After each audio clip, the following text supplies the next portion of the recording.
ఎందరో మహానుభావులు, అందరికీ వందనాలు. నేను ప్రస్తుతం డాక్టర్ చాగంటి సూర్యనారాయణమూర్తి గారు రచించిన డాక్టర్ కథ అన్న పుస్తకాన్ని చదివి వినిపిస్తున్నాను కదండి. ఇంకా కథనాన్ని కొనసాగిస్తానండి.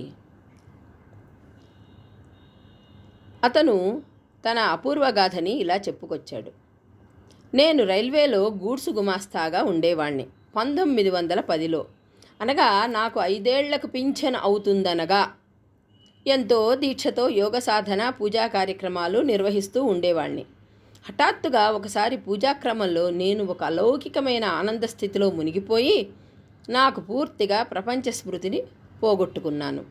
ఆ స్థితిలో ఎంతకాలం ఉన్నానో నాకే తెలియదు. నేను ఆ పరమానంద స్థితిలో నుంచి పతనం కాకపోతే ఏమిటి, నాకు ప్రపంచ స్మృతి, శరీర స్మృతి మెల్లగా కలిగినాయి. అప్పుడు నా వాళ్ళు నేనేదో మనోవ్యాధికి గురయ్యానని నన్ను ఉన్మాద వైద్యశాలలో 1910 మొదలు 1916 వరకు ఉంచామని చెప్పారు. అప్పటి నుండి ఈ గడియ వరకు నేను ఆ ఆనంద స్థితి కొరకు ఎంత విశ్వ ప్రయత్నం చేసినా దాని పొలిమేర వరకైనా పోలేకపోతున్నాను. నా జీవితానుభూతులకు ఆ స్థితికి సంబంధమే లేదు. అది ఒక ఘనీభవించిన సౌఖ్యం కాబట్టి దాన్ని ఎప్పుడూ నేను స్మృతి పథంలో ఉంచుకుంటాను. దానికోసమే అలా ఆ పటం అక్కడ పెట్టి నిత్యం నమస్కరించడం కంటే నేను చేయగలిగినదేమున్నది అన్నాడు.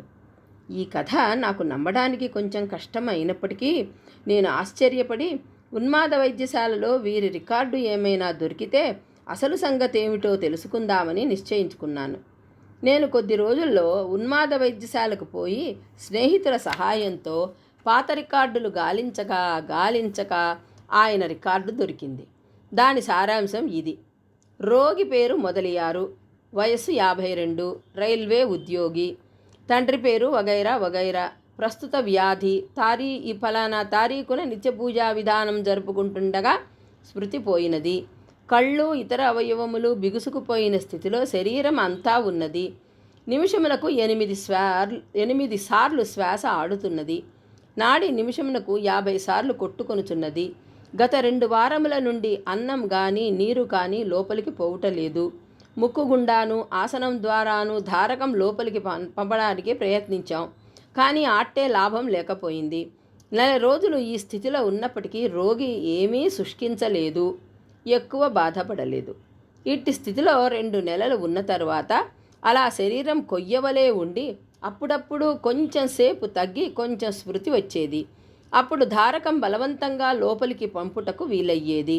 మెల్లమెల్లగా ఈ కేటలెప్సీ బిగుసుకుపోవడం తగ్గి 1 సంవత్సరంలో పూర్తిగా ఆయనకు స్పృహ వచ్చినట్లయింది. స్మృతి వచ్చినా కానీ మాట పలుకు ఏమీ లేవు అని కొంచెం ఇవన్నీ రావడానికి మరి 5 ఏళ్ళు పట్టింది. బంధువుల కోరిక మీద ఆసుపత్రి నుంచి పంపడమైనది అని వ్రాసి ఉన్నదాన్ని తెలుసుకున్నాను. ఈ శతాబ్దపు మొదటి దశలో కొత్తగా పరీక్ష పాస్ అయిన డాక్టర్ యొక్క భవితవ్యం అంత గొప్పదని చెప్పడానికి వీలుండేది కాదు. 1918లో మొదటి ప్రపంచ యుద్ధం ముగిసింది. దీనిలో తాత్కాలికంగా పనిచేసి తిరిగి వచ్చే IMS డాక్టర్లకు ఉద్యోగాలు చూపడం ప్రభుత్వానికి ప్రధాన కర్తవ్యం అయింది. అందుచే కొత్తగా పాస్ అయిన డాక్టర్లకు ఉద్యోగాలు ఇవ్వడం గవర్నమెంటు ఆపు చేసేశారు. 1వ ప్రపంచ యుద్ధం జరుగుతూ ఉంటే ఇంకా పరీక్ష పాసు కాకుండానే చాలామంది డాక్టర్లను వైద్య కళాశాలల్లోంచి తీసుకొని మంచి జీతాలతోటి హోదాలతోటి యుద్ధానంతరం మంచి ఉద్యోగాలు దేశంలో ఇస్తామని వాగ్దానాలతోటి సైన్యంలోనికి తీసుకొని మద్రాసు అనే ఆస్పత్రి నౌక మీద అనేక యుద్ధరంగాలకు పంపించారు.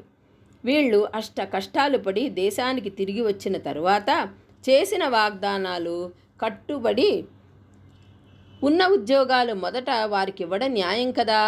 అందుచేత కొత్తగా పాస్ అయిన డాక్టర్లకు సర్జను జనరల్ మొదలైన ప్రభుత్వంలో మహామహులైన తెల్ల వైద్యుల గట్టి ప్రాపకం ఉంటే తప్ప ఎవరికీ ఉద్యోగం అయ్యేది కాదు. ఆ ఉద్యోగమైన సైన్యంలోంచి మరి 1 డాక్టర్ కెప్టెన్ వచ్చే వరకు తాత్కాలికమే. కాబట్టి కొత్తగా పాస్ అయిన ప్రతి డాక్టర్కు అతి ప్రారంభ దశలో ఉన్న స్వచ్ఛంద వైద్య వృత్తి, అది సాహస కార్యం అయినప్పటికీ అది తప్ప గత్యంతరం కనపడేది కాదు. ఈ డాక్టర్లందరూ పట్టణాల్లో ఉండడానికి అలవాటు పడినవారు కాబట్టి వీరిలో చాలామంది వైద్య వృత్తికి పెద్ద పెద్ద పట్టణాలకే పోయేవాళ్ళు. దేశంలో ఈ వైద్యము అప్పటికి కొత్త కాబట్టి దీనికి ఈ ఊరు మంచిది, ఆ ఊరు మంచిది కాదు అని సకారణంగా నిశ్చయించుకోవడానికి కూడా వీలుండేది కాదు. కాబట్టి ఆ పట్టణం, ఆ జనాభా, దానిలో ఉన్న ధనవంతులు, స్నేహితులు, అక్కడ ఉత్తమ సాంఘిక జీవనానికి ఉపయోగపడే క్లబ్బులు మొదలైన సంస్థలు ఈ నిశ్చయానికి ఆధారాలు అయ్యేవి. ఇలా వైద్య వృత్తి మొదలుపెట్టడం కోసం ఊళ్ళు వెతకడం కూడా ఒక మంచి అనుభవంగా ఉండేది. చాలా చోట్ల యాచకో శత్రు అన్నట్లు ఈ కొత్త డాక్టర్లకు ఏ కొద్ది మందికో తప్ప ఒకటి పొడ ఒకటికి గిట్టదు. ఒక మంచి పట్టణంలో ఉన్న స్నేహితుణ్ణి మీ ఊరిలో వైద్య వృత్తి బాగా సాగుతున్నదా అని అడిగితే చప్పరించి, ఏం చెప్పమన్నారు, ఫలానా డాక్టర్ ఏం చేస్తున్నాడో తెలుసునా, కళ్ళు శస్త్రం చేసి తాను తీసిన శుక్లాలన్నీ ఒక సీసాలో వేసి కాంపౌండర్ చేతికిచ్చి తన కంటి వైద్యపు నైపుణ్యం ఊరూరా చాటి కేసులు తెమ్మని పంపిస్తున్నాడు అన్నాడు. మరి ఒక ఊళ్ళో ఒక డాక్టరు మూత్రకోశంలో ఉన్న ఒక రాయిని తీయడం కోసం ఆపరేషన్ చేస్తూ ఉంటే నేను మత్తుమందిచ్చాను. ఆపరేషన్లో సహాయం చేసిన మరి ఒక వైద్యుడు ఆ తీసిన రాయిని తనకిమ్మని ఆపరేషను చేసిన డాక్టర్ని అడిగితే సరే తీసుకో అన్నాడు.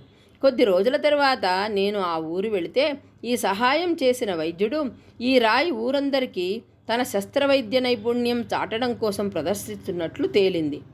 కానీ ఏ ఊళ్ళో చూసినప్పటికీ కొత్త వైద్యులు ఎట్టి క్లిష్ట పరిస్థితుల్లో వైద్య వృత్తిలో చేరి పాటుబడి ఈ స్వచ్ఛంద వైద్య వృత్తి అనే మహాసౌధానికి పునాదులు వేస్తున్నారో గోచరం అయ్యేది.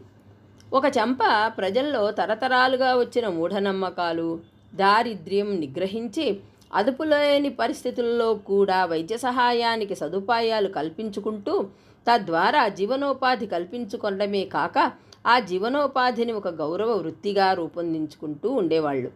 ఒక చిన్న ఊళ్ళో నాకంటే 2 ఏళ్ల ముందు పాస్ అయిన డాక్టర్ ఒకడు తన కాంపౌండర్కు మత్తుమందు ఇవ్వడంలో తర్ఫీదిచ్చి పెద్ద పెద్ద ప్రభుత్వ ఆసుపత్రుల్లో తప్ప చెయ్యడానికి వీలు లేని ఎన్నో గొప్ప గొప్ప ఆపరేషన్లు విజయవంతంగా చేసేవాడు.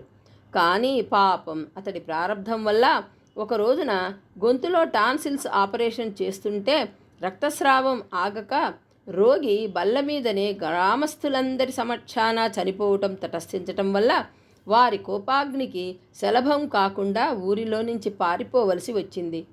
మరి ఒక ఊళ్ళో ఒక దగ్గర పట్టణంలో ఉన్న ఒక శస్త్రవైద్యుడు ఊళ్ళో ఉన్న ఒక మంగలికి పరిచర్య చేయడం కోసం కట్టడం మొదలైన పనులు నేర్పి అక్కడ ఒక బ్రాంచ్ ఆసుపత్రి పెట్టి ఆ ఊరు వారానికి ఒకసారి వచ్చి పెద్ద పెద్ద ఆపరేషన్లు చేసి తరువాత జరగవలసిన తతంగమంతా ఆ మంగలికి వప్పజెప్పి ఏదైనా ప్రమాదం వస్తే చూస్తూ ఉండేవాడు. ఈ మంగలే రోగులను వెతికి తీసుకురావడం, నర్సు పని చేయడం అన్నీ చేసేవాడు కాబట్టి ఆ ఆపరేషన్కు దామాషా 20 రూపాయలు వసూలు చేసి వైద్యునికి ఏ 5 రూపాయలు ఇచ్చి మిగిలిందంతా గుటకాయ స్వాహా చేసేవాడు. అంత పెద్ద ఆపరేషన్ శ్రద్ధగా చేసిన తరువాత రోగిని ఏమీ తెలియని మంగలికి వప్పచెప్పడం నిజంగా మంచి పని కాకపోయినప్పటికీ చచ్చినవాడి పెళ్లికి వచ్చిందే కట్నం అని డాక్టరు సమాధానపడుతూ ఉండేవాడు. కానీ ఇందులో గుడ్డిలో మెల్లేమిటంటే ఈ కొత్త డాక్టర్లందరూ కూడా ఏదో విధంగా బాగుపడుతున్నట్లే కనపడేవాళ్ళు.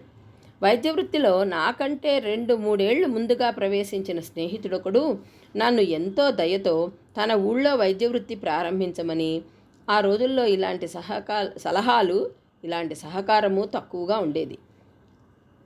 ఈయన ఇచ్చిన సలహాతో ఈ వైద్య వృత్తి కోసం గ్రామాన్వేషణ ముగిసిపోయింది. ఆయన ఊళ్ళోనే వైద్యం మొదలు పెట్టాలనే నిశ్చయానికి వచ్చాను. కానీ ఈ వైద్య వృత్తికి సరంజామా ఏం కావాలో తేల్చడం మాత్రం అసాధ్యమైంది. వృత్తిలో చేరాక కంటి వైద్యమో, శస్త్రవైద్యమో, ప్రసూతి వైద్యమో ఏది ఎక్కువగా చేయవలసి వస్తుందో తెలిస్తే కదా అది తేల్చడం. ఆ ఊళ్ళో అప్పటికి 3 ఇంగ్లీషు వైద్యులు ఉన్నారు. కానీ వాళ్ళు ఆ పట్టణంలోనూ చుట్టుపక్కల 41 మైళ్ళ దూరంలో ఉన్న గ్రామాదులలోనూ కంటి కేసు కాదు, పురిటి కేసు కాదు, ఏ రోగి వచ్చినా చికిత్స చేస్తున్నారు. మాకు చుట్టుపట్ల 20 మైళ్ళ వరకు ఆడ డాక్టర్ దొరికేది కాదు. అందుచే అన్ని రకాల వైద్యాలు చేయడానికి తగిన పరికరాలు సమకూర్చుకోవాలేమో అని అనిపించింది. కానీ అటు నుంచి నరుక్కొద్దామని ఒక కత్తెర, కత్తి, ఇంజక్షన్కు ఒక సిరంజి, పిచికారి, నెత్తురు కారకుండా ఆపడానికి 2 పటకార్లు, శిశువును బయటకు తీయడానికి పటకారు, కుట్లు వేయడానికి సూదులు మొదలైన సామాన్లు, అత్యవసర ప్రాథమిక వైద్యానికి కావలసిన పనిముట్లతో ప్రారంభించి ముందు ముందు అవసరాన్ని బట్టి కావలసినవి కొందామని నిశ్చయించాను. ఇక్కడితో ఈ కథనం ఆపేస్తానండి. తిరిగి తరువాయి భాగంలో కలుసుకుందాం. అంతవరకు మీకు డాక్టర్ కథ నచ్చితే లైక్ చేయండి, షేర్ చేయండి, సబ్స్క్రైబ్ చేసుకుని నన్ను మరింతగా ప్రోత్సహించండి. ఉంటానండి. నమస్కారం.